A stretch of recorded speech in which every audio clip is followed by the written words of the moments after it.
And we continue our service with a Midrash, a Jewish legend written by Rabbi Baum and myself, contemporary legends that speak to the Torah portion that we read on Rosh Hashanah and on Yom. We'll be reading tomorrow morning on Yom Kippur. We're reading, for those of you who may not have joined us or may have forgotten, we're going to be reading the section from the book of Numbers that talks about the Israelites standing poised to enter the land of Canaan, the promised land.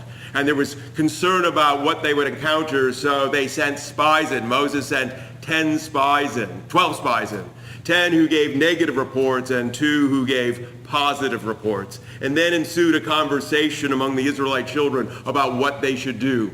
This Midrash talks about what was happening that night when the spies returned. Throughout the Israelite encampment, arguments were being raged between those who wanted to enter the land and those who wanted return to Egypt.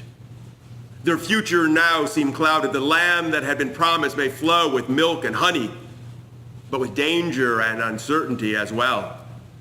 When they left the land of Egypt, the place of their enslavement, the children of Israel were full of hope and they were full of anticipation. They believed that their future would be brighter and they could live without fear or without hardship. Endless possibilities stretched before them. But now their dreams of freedom were confronting the realities of entering this new land. In one tent, the disagreement about whether to enter the new land or to return to Egypt and to slavery was particularly strong. That heated argument reflected the divide that defined the community on this day. Father and son, who had supported one another through their enslavement, who had leaned upon one another as they journeyed to the new land, could now do nothing more than shout at one another, words of anger and words of frustration. "You do not understand," shouted the son.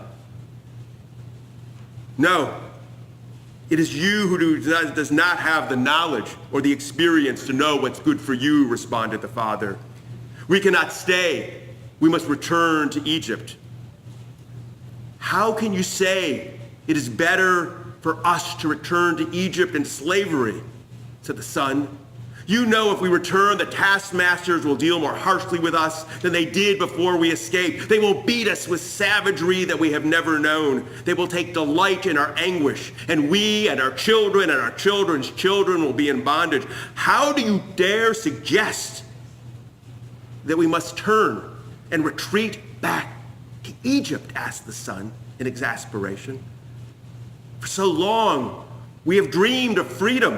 Year after year, you talk to me about what it meant no longer to have to know the taskmaster's whip, to decide for ourselves. You want to retreat? You want to live in the past rather than embrace the future? You're willing to turn your back on all the lessons you have taught me? Father, you have grown smaller in my eyes." "Freedom would be good," said the father, for he always spoke of freedom, and he always talked of how wonderful it would be, and even now he wouldn't retreat from this belief. "But this freedom," continued the father, "the freedom to enter this land is fraught with too much doubt, too much uncertainty, too much can go wrong. While I value freedom, I do not wish to risk our lives for the freedom that now looms before us. It would be foolish to enter this new land. Rather than die here, we can go back and perhaps know freedom at some other time. It's better to live as slaves than to die as free people." "How can you speak such words, Father?" asked the son. "Your words are full of fear. What type of man are you who for so long taught me about freedom, filled my mind with images of hope, told me that freedom had its risks, but freedom is worth those risks, and now you turn from all that you believe? You spoke to me about choices. You spoke to me about options, of embracing the unknown. But now that it's within our grasp, you want to retreat? Run back to the cruelty of slavery because it's what you know? How can you look me in the eye and say such things? It is as if what you spoke to me you never believed. You're a fraud. Son, the father pleaded, please do not take what I am saying and make it something it is not. What I want for you and the others is only what is good. I do not want you to know dangers greater than you have known in Egypt. While slavery is difficult to endure, at least you'll have food to eat and a place to live. And if you work diligently, the taskmasters will not beat you.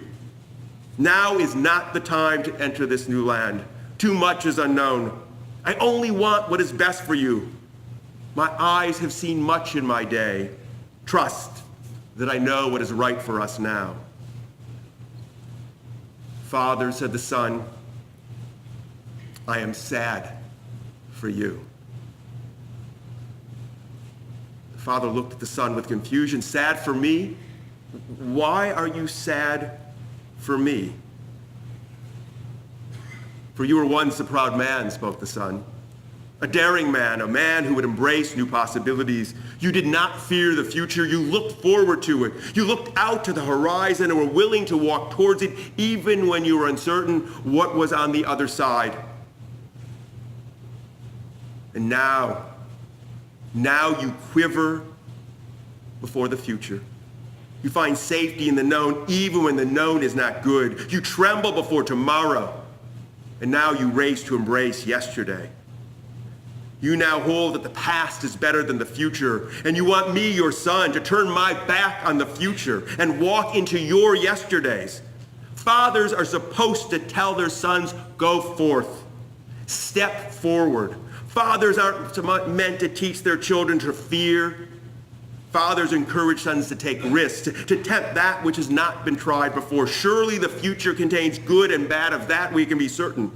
And it's up to me to try and make the best of that which I encounter.